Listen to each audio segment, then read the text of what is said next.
भारत और पाकिस्तान के बीच युद्ध। आजादी के समय से लेकर अभी तक भारत और पाकिस्तान के बीच 4 बड़े-बड़े युद्ध हुए थे, जिसमें से पहला युद्ध हुआ था 1947 को। भारत और पाकिस्तान के बीच पहला युद्ध हुआ था 1947 को कश्मीर मुद्दा को लेकर, जिसमें भारत को जीत हुई थी और पाकिस्तान का इस युद्ध में हार हुआ था।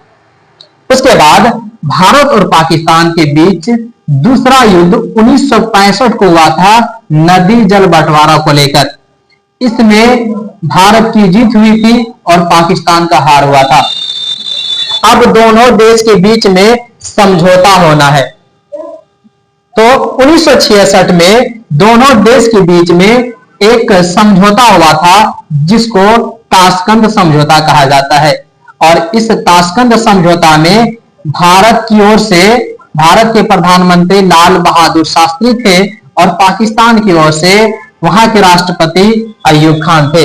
दोनों के बीच में एक समझौता हुआ, जिसको ताशकंद समझौता कहा जाता है।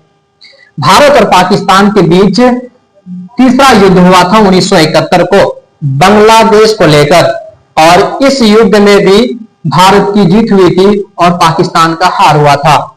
दोनों देशों के बीच में एक साल के बाद यानी कि 1972 में एक समझौता हुआ, जिसको शिमला समझौता कहा जाता है। और इस शिमला समझौता में भारत से थे इंदिरा गांधी और पाकिस्तान से थे जुल्फिकार अली भुट्टो। दोनों के बीच में एक समझौता हुआ, जिसको शिमला समझौता कहा जाता है। और भारत और पाकिस्तान के बीच चौथा युद्ध हुआ था 1999 को, जिसे हम लोग कारगिल का युद्ध भी कहते हैं।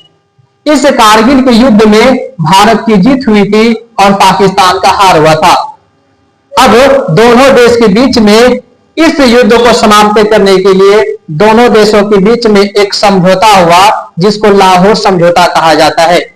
और लाहौर समझौता में भारत से थे अटल बिहारी वाजपेयी और पाकिस्तान से थे नवाज शरीफ। दोनों के बीच में एक समझौता हुआ, जिसे लाहौर समझौता कहा जाता है। इसी तरीके से कहा जाता है दोस्तों कि भारत और पाकिस्तान के बीच अभी तक 4 बड़े-बड़े युद्ध हुए हैं, जिसमें से हमेशा भारत की जीत हुई है और पाकिस्तान को हार का सामना करना पड़ा।